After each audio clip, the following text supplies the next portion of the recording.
Rồi, kính thưa quý khán giả, chúng tôi cùng đi với đoàn nè, là tại cái chùa Xà Toán ở Chi Tôn nha, tỉnh An Giang nha, thưa quý vị. Đây là chùa di tích văn hóa cấp quốc gia ha. Dạ. Cái dòng tộc á, nguyên dòng tộc á.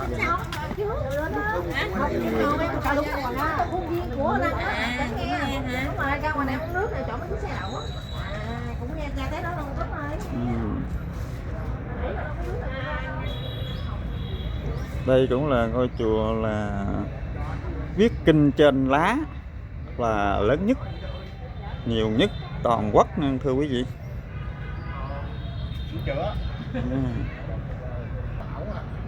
Gai gai. Chùa càng không chịu nữa. Sợ nó nhập.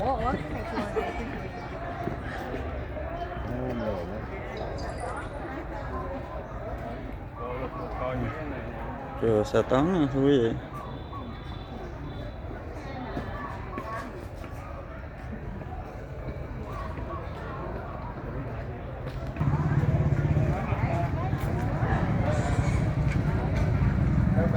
Lục là 4 á, chơi một mục mà và một cái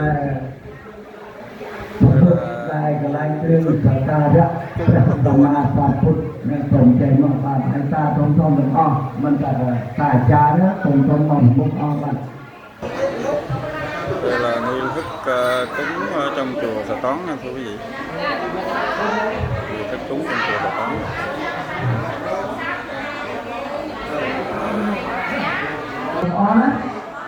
Trong tăng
say